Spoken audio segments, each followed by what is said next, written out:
Ja, Leute, herzlich willkommen zu einem wunderschönen neuen Video auf diesem wunderschönen Kanal. Ich hoffe, euch geht's gut, mir geht's gut. Heute wollen wir ein bisschen über das Thema Torhüter reden, denn viele haben das sehr kritisiert, dass kein weiterer Torhüter in der Transferphase geholt wurde. Ich hatte persönlich auch meine Meinung dazu gebildet. Nun sind die ersten Statistiken nach 4 Spieltagen aus der zweiten Bundesliga raus und man kann ein bisschen was ablesen, wie gut Reimanns Performance ist.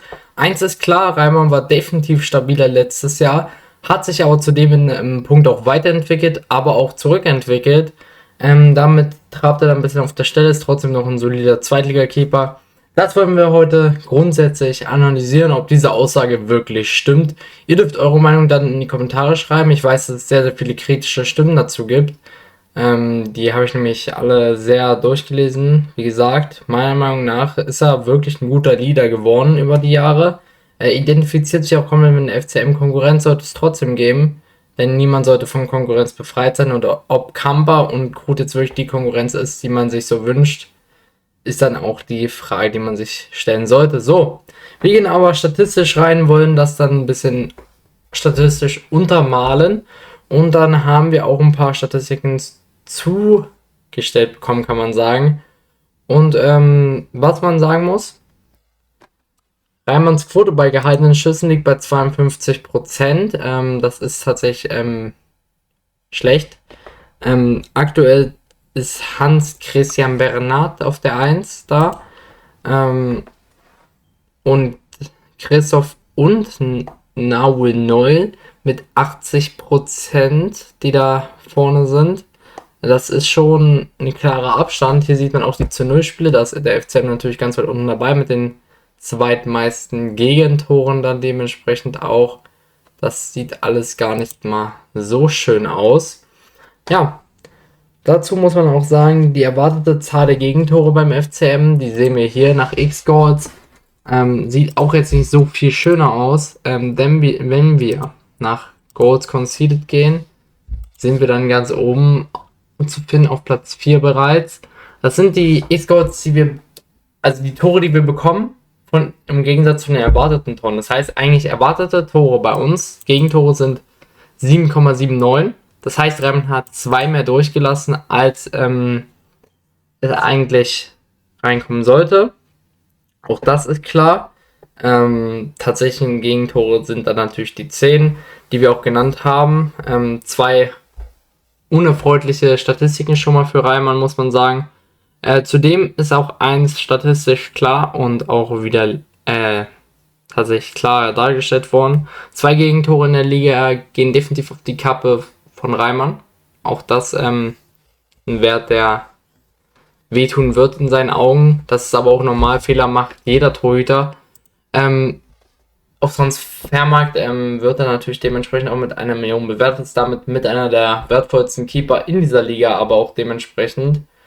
Und eigentlich definitiv scheinbar nicht mal so schlecht wie hier abgebildet. Auch das kann natürlich viele Gründe haben. Momentum und so weiter liegt natürlich vielleicht nicht auf seiner Seite. Trotzdem hat er mit einer Note von 3,38 keine schlechte Note, das muss man direkt mal sagen. Hier sieht man auch mal die Statistiken weiter von der Saison. Hatte 227 Ballkontakte, 209 Pässe und 181 Pässe sind davon angekommen. Auch das klar. Letztes Mal war sogar in der Rangliste dabei im Sommer und damit auch einer der spannendsten Keeper wahrscheinlich der Saison. Im Endeffekt war er auch tatsächlich auf Platz 7, also der 7. Torhüter der Liga. Hatte da auch sein Momentum definitiv auf der Seite. Aktuell gibt es wahrscheinlich bessere Torhüter, muss man auch klar so einordnen. Und ich finde das auch richtig.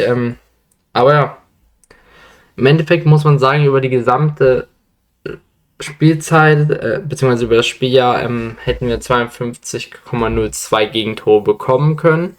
Der tatsächliche Wert lag hier bei 52. Das ist schon mal nicht schlecht. Auch die gehaltenen Bälle von Reimann waren da mit 68% sehr stabil. Jetzt sind 52%. Auch das ist schwierig einzuordnen. Ja, im Endeffekt muss man auch sagen, wo er sich verbessert hat, ist die Strafraumbeherrschung. Da sieht er definitiv jetzt stabiler aus. Zwar ist er da keinen Riesenschritt gegangen, aber auf jeden Fall einen Schritt nach vorne. Und ich denke mal, auch das wird für ihn wichtig gewesen sein, da nochmal besser zu werden grundsätzlich. Aber was ihn angeht, ist das natürlich nicht so gut. Auch was Pässe angeht, ist er natürlich Platz 1 in der Liga. Das ist aber auch jetzt nicht so Neues. Ähm, Auch das war letztes Jahr schon der Fall. Also wie gesagt, ein Spielmacher ist er. Das will ihm, glaube ich, keiner abstreiten. Meiner Meinung nach der beste Spielmacher-Torhüter auch in dieser Liga. Aber beim Torhüter kommt es halt nun mal auch mittlerweile nicht nur darauf an, wie gut er die Pässe spielt, wie gut er das Spiel mitkreiert, sondern immer noch, ob er auch die Bälle hält, die auf den Kasten kommen. Und da sieht es aktuell eher ein bisschen mager aus, was die Quote angeht. Auch, wie gesagt, 2 Gegentore sind klare Patzer gewesen. Und dementsprechend hat man da aktuell einen Torhüter, der ein bisschen verunsichert wirkt manchmal. Grundsätzlich trotzdem seinen Job noch mehr als solide macht. Aber wie gesagt, die Fehler muss er abstellen und dann beschwert sich auch keiner mehr, denke ich. Und ich persönlich war noch nie ein großer Fan von Reimann. Bin ein großer Fan von aufspielenden Torhütern, aber er hat mir immer sehr verunsichert, vor allem was Strafraumbeherrschung angeht, gewirkt. Aber auch das, muss man sagen, ist bei Naue 0 sehr ähnlich. Der wirkt meiner Meinung nach noch mehr verunsichert, hat damit natürlich eine sehr schwierige Aufgabe bei Hannover. Auch das ist klar, es gibt nicht viele solcher Torhüter, die aktuell in der Lage sind, Fußball zu spielen. Ähm, Viele setzen da noch auf den alten modischen Torhüter. Ja, aber da sind moderne und haben dann dementsprechend auch nicht so viel Auswahl. Und daher ist Reimann von dem Niveau her aktuell so mit das Beste, was uns so eigentlich treffen kann. Und auch das unterstreicht nochmal seine Leistung. Wie gesagt, er ist nicht ohne Grund Kapitän. Auch für den Teamgeist absolut wichtig. Wie gesagt, er muss einfach nur wieder in seine Form kommen und dann bin ich mir sehr sicher, beschwert sich keine Sau. Ist einfach so.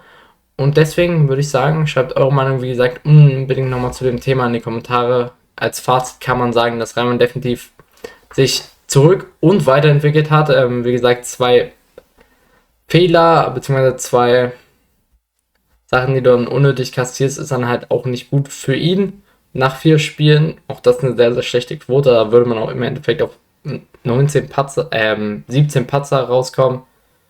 Und ja, das darf so nicht sein. Deswegen verbessern und dann ist alles wieder gut. Und dementsprechend, ciao Leute, lasst unbedingt ein Like und ein Abo da, würde mich sehr freuen. Ab 99 kann man Mitglied werden, Dankeschön und damit, ciao Leute.